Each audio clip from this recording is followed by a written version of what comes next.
Vacances Nature, une présentation du groupe Thomas Marine, partenaire de vos loisirs. Les bateaux Prince Craft, dominez l'eau. Et les moteurs hors bord Mercury, le numéro 1 sur l'eau. Sir, yes.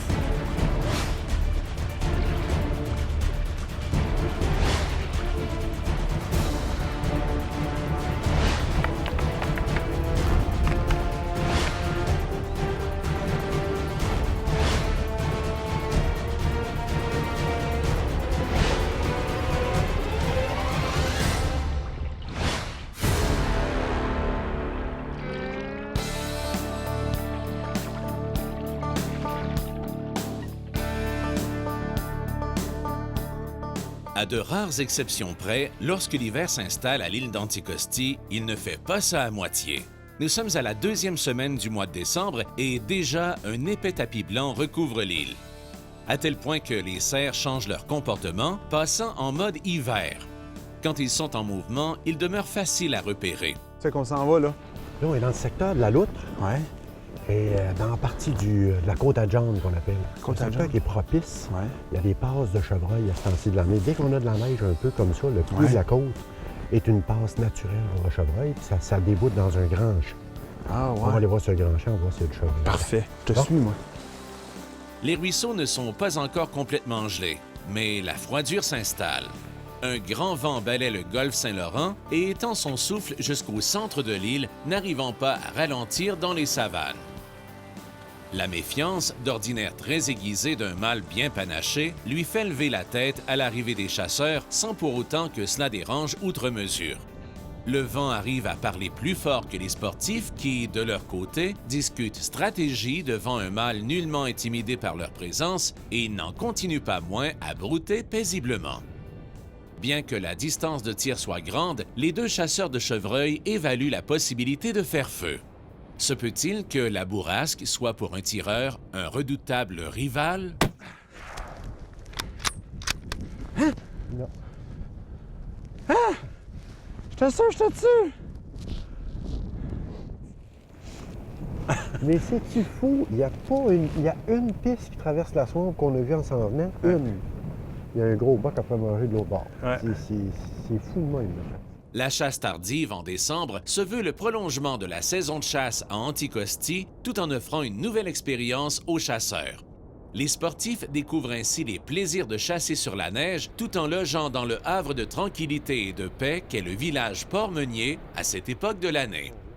Quoi qu'il en soit, cela comprend 4 jours de chasse avec un guide par 4 chasseurs, un camion 4x4 à cabine double et l'équipement de support pour le groupe, un véhicule tout-terrain ou une motoneige, des raquettes si nécessaire et l'apprêtage du gibier. L'exotisme d'une chasse à Anticosti est si particulier qu'en bordure de la mer, il est possible d'y récolter son gibier. En effet, mâles et femelles viennent sur le littoral pour se nourrir des plantes aquatiques laissées sur le rivage au gré des marées par la mer. C'est ici qu'un sportif découvre les plaisirs d'une chasse d'hiver. Un petit point, on va faire.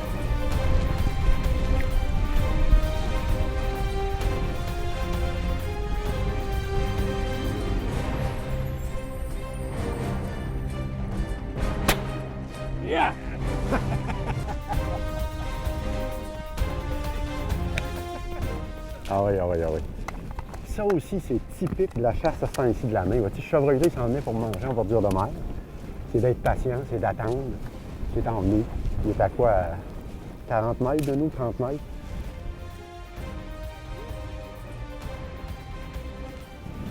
Oui, monsieur. Félicitations, Gilles. Merci. Merci bien. Bien content. Bien content. T'es à Awash à quelque part, tu surveilles, là, tu regardes dans le champ, il n'y a rien. Tu retournes par là, il n'y a rien, tu reviens dans le milieu du champ, ça se peut pas, là.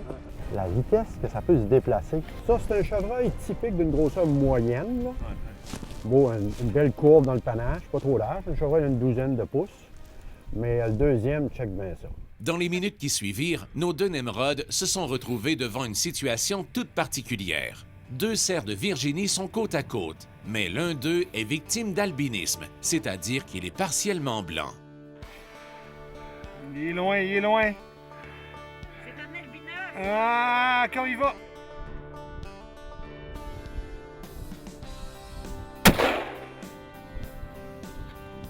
Une shot par 10 000. Longue shot. Ouais, du camion là-bas, ici, là-bas. 250 verres, 300 verres peut-être. Naturellement, les nouvelles vont vite, même sur l'île d'Anticosti. Les compagnons de séjour ont au fait d'entourer celui qui a fait cette récolte peu banale.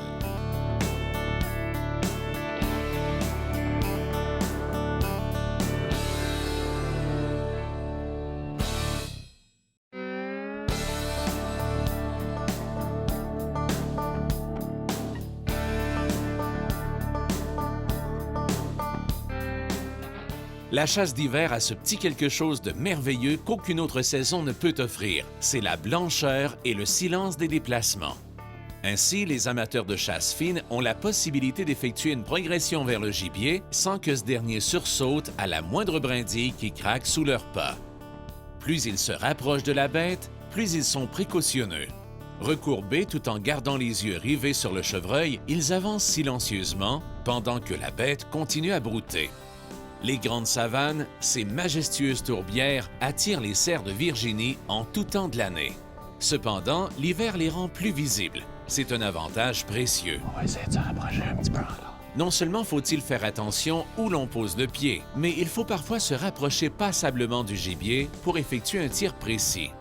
C'est un défi qui donne du piquant à la chasse. Bien appuyé, l'arme en joue, il faut souvent attendre l'instant précis où la bête se présente le mieux.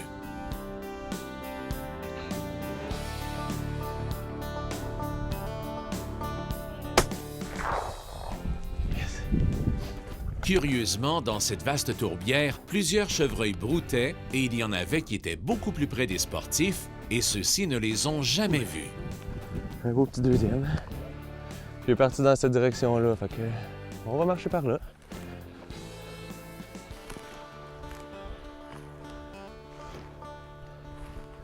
À date, j'en vois pas encore trop, là. Un beau petit bac. T'as bien le fun à venir chasser. Les déplacements sur de longues distances s'effectuent à bord d'un véhicule à cabine double. Quand l'hiver s'installe, les déplacements demeurent encore assez faciles sur les routes d'accès qui mènent aux différents territoires de chasse. Oh, attention! Oh. Un c'est juste là. Sors tranquillement. Il vient de là, faire puis un bout, il est arrêté. accote-toi bien comme du monde, puis clenche-les.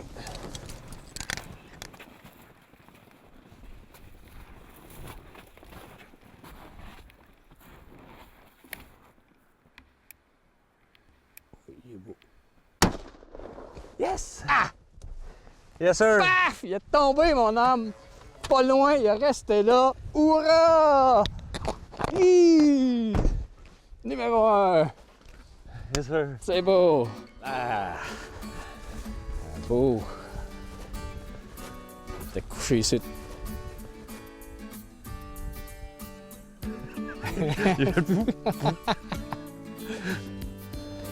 Un, deux, trois. C'est un 6, mon homme. Ouais.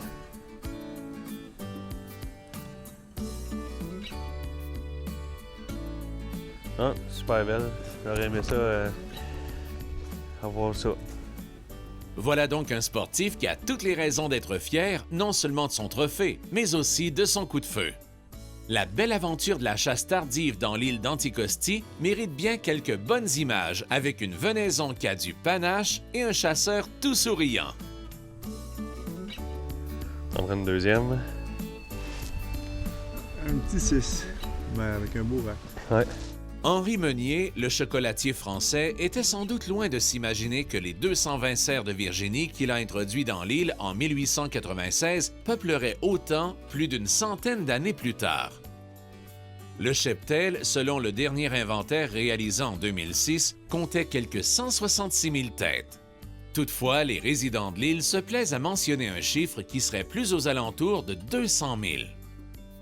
Quoi qu'il en soit, c'était, et cela demeure toujours, la plus importante population de chevreuils dans l'est de l'Amérique du Nord.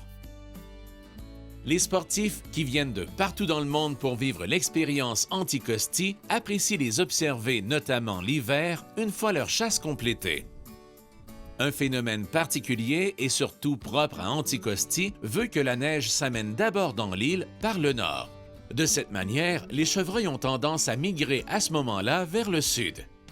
Cela entraîne une forte concentration de bêtes dans le sud de l'île au moment où la chasse tardive suit son cours. Ainsi donc, c'est parfait pour la chasse. C'est dans ce paysage de bord de mer que les fanatiques de la chasse souhaitent se faire tirer le portrait avec les plus belles bêtes qu'ils ont récoltées après souvent des instants mouvementés et mémorables. Là, bien des clichés pour l'un et pour l'autre, parsemés souvent d'anecdotes succulentes qui font toujours bien rigoler. Le soleil se couche toujours sur une palpitante chasse au chevreuil à Sépac-Anticosti durant la saison de chasse qui s'étend de la mi-août à la mi-décembre. De toutes les aventures fabuleuses vécues sur ce territoire anticostien, celle partagée l'hiver possède un cachet singulier que les sportifs n'oublient jamais.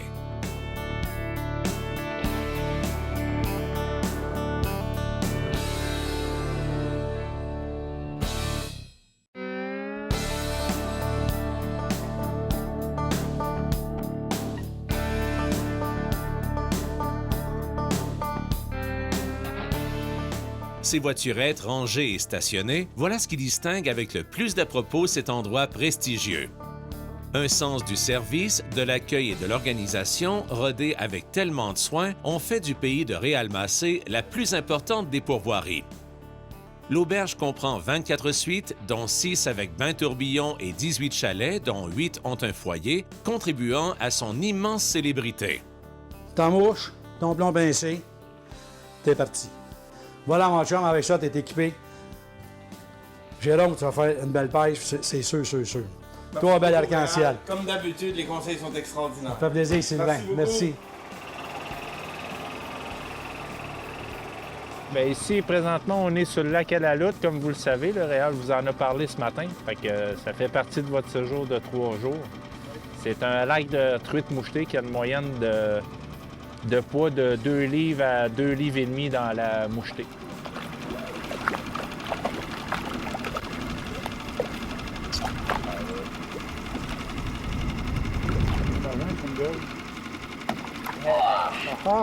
Il est meilleur sous pression. Vite, boss, levez votre canne, on va se mêler. Hey! Bravo, Réal! Et voilà! Félicitations, boss! Merci. Je connais ça, tout bon, hein? Hey, toute une truite, ça, mon homme, hein? Je vous la donne, boss. C'est gratuit, Bob. Merci. Hey, regarde-moi ça, toi. Ça va être bon. Hein? Quoi de plus agréable que de se faire prendre le portrait avec des truites dont la grosseur est comparable à ce que l'on retrouve dans les endroits les plus reculés de la planète? Les amateurs de pêche recherchent le résultat et Réalmacé l'a compris dès le départ en mettant sur pied son entreprise en 1986. Pour offrir autant la qualité que des espèces de truites très recherchées, il ensemence régulièrement, dans des tailles qui diffèrent, certains de ses plans d'eau afin de subvenir à la demande, offrant ainsi une pêche de qualité selon des critères qui tiennent compte des forfaits offerts afin de satisfaire les vacanciers qui lui rendent visite. C'est ainsi qu'il est devenu la plus importante et la plus convoitée des pourvoiries québécoises. D'autre part, il a conquis le cœur des gens avec une table qui ne laisse personne indifférent. Il propose des repas dignes de mention. Les petits déjeuners sont au choix des convives. Les dîners, quant à eux, sont toujours précédés d'une entrée de truite et, avec ses chefs au souper, Réalmacé se fait une fierté de présenter une table d'hôtes et des desserts qui comblent de satisfaction les gastronomes dans une ambiance des plus accueillantes. L'homme d'action demeure toujours très actif en tout temps de l'année.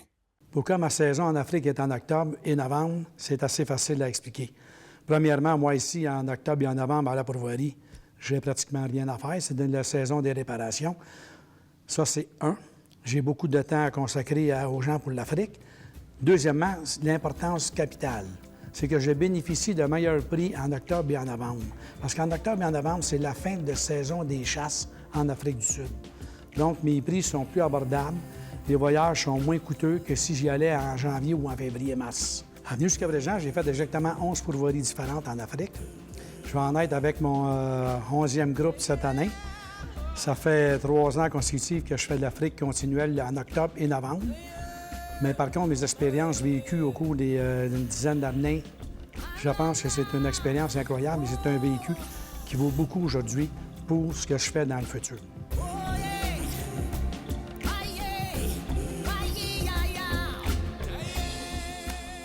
Deux mois où il encadre avec soin ses invités au cœur de l'exotisme africain.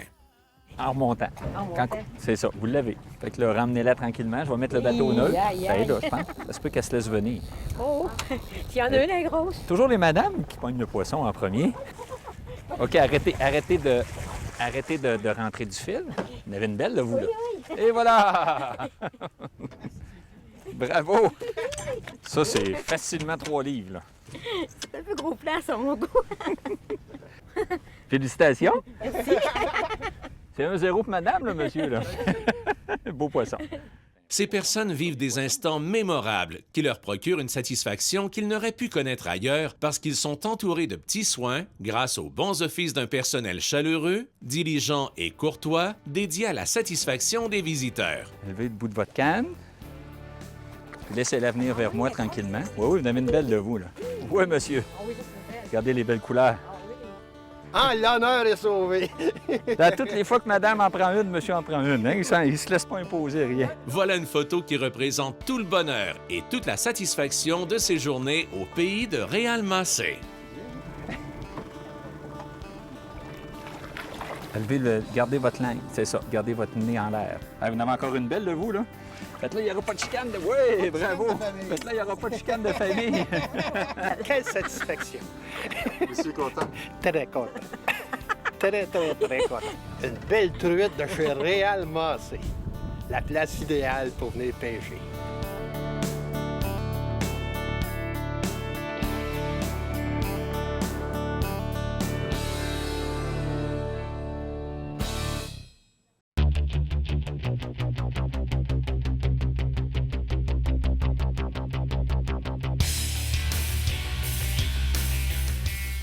Mon nom est Gilles Dumaresque, je suis responsable du service à la clientèle pour la CEPAC Anticosti et le Parc national d'Anticosti.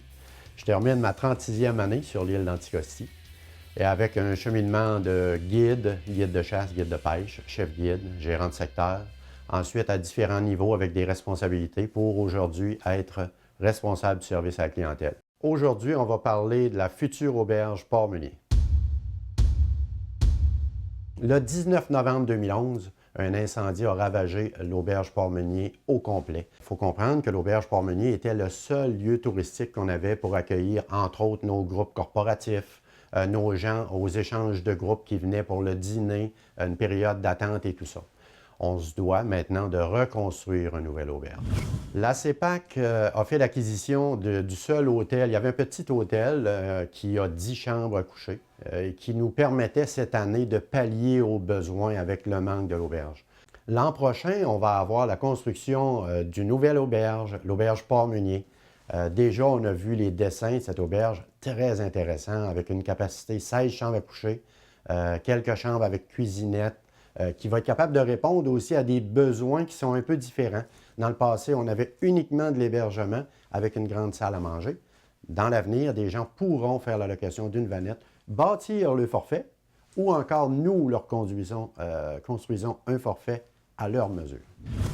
Elle va avoir quelques points particuliers. Je pense que le premier point intéressant, c'est que maintenant, cette nouvelle auberge va avoir une vue sur la mer. On va être capable de manger, voir la mer. On va avoir une salle d'ambiance avec vue sur la mer. On va avoir une salle d'attente avec quelques services offerts, ce qu'on n'avait pas dans le passé.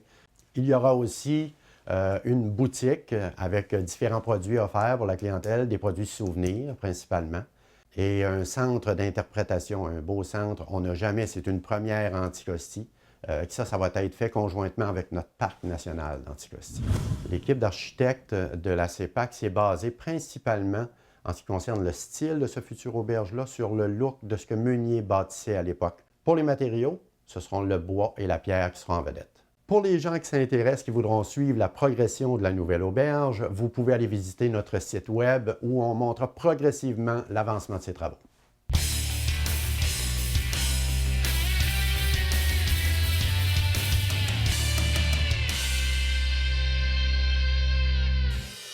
La capsule nautique, une présentation du groupe Thomas Marine.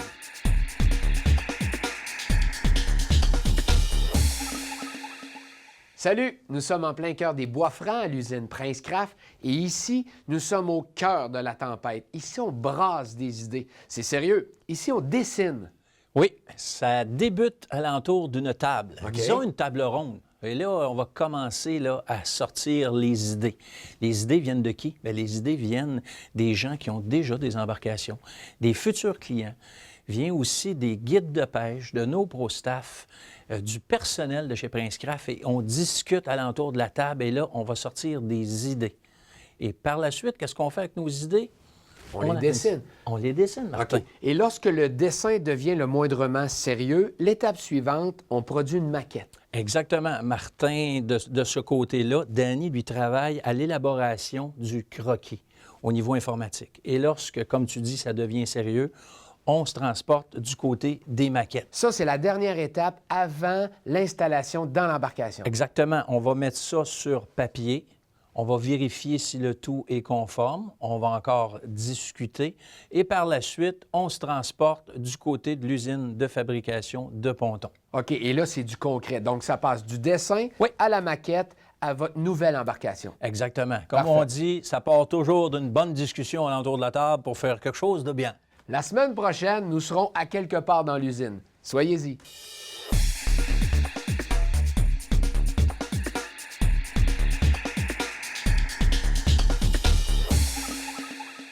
Félicitations. C'est 1-0 pour madame, là, monsieur. Là. Beau poisson. 1, 2, 3, c'est un 6, mon homme. Ça en prend une deuxième. Encore une fois, l'émission Vacances Nature a su vous faire vivre des moments exceptionnels. Pour les gens qui voudraient revivre ces magnifiques moments, visitez le www.sportactionvideo.com. Soyez des nôtres la semaine prochaine pour une autre émission de Vacances Nature. Vacances Nature vous a été présenté par le groupe Thomas Marine, partenaire de vos loisirs. Les bateaux Prince-Craft, dominez l'eau. Et les moteurs hors-bord Mercury, le numéro 1 sur l'eau.